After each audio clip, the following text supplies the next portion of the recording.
আমার এক নিকটাত্মীয় সরকারি চাকরিজীবী, উনি আমাকে বললেন, বাংলাদেশের আরেকটা উদাহরণ দেই।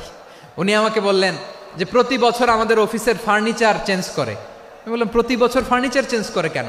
বলে যে ফার্নিচার নতুন পারচেজ করলেই তো ওইখানে টাকা, নতুন কিনতে পারলেই টাকা, নতুন উন্নয়নের সবক শোনাতে পারলেই টাকা।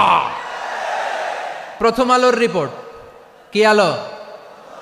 প্রথম আলোর রিপোর্ট, গত 15 বছরে উন্নয়নের নামে লুটপাট হয়েছে প্রায় 3.25 লাখ কোটি টাকা। কার রিপোর্ট? আমাদের বানানো কথা। প্রথম আলোর রিপোর্ট। গত 15 বছরে কারা ছিল জানেন তো? হ্যাঁ, শুধু ওনাদেরকেই দোষ দিয়ে লাভ নাই। স্বাধীনতার পর থেকে শুধু শাসকের হাত বদল হয়েছে, আমরা কিছু পাই নাই, ঠিক কিনা বলেন? শুধু ওনাদের দোষ দিয়ে কি লাভ? একদল খাইছে, আরেক দল খাওয়ার জন্য রেডি হয়ে আছে।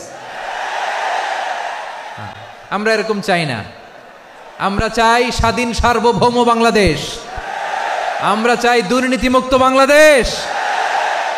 আমি ভোট করতে পারলাম না, তাহলে কি ছিড়ছেন আপনার ক্ষমতায় বসে? কে যেন আজহার নাকি মাজার একজন আছে, ভাইরে রাজনীতি করবেন স্বনামে আসে, আড়াইলে আপনার লেগে রাজনীতি করেন, জামাতে জয়েন করেন। আপনাদের ঘাড়ে পা দিয়ে আমরা ক্ষমতায় আসি না। আপনাদের জন্মেরও অনেক আগে বিএনপি 3-4 বার ক্ষমতায় আসছে।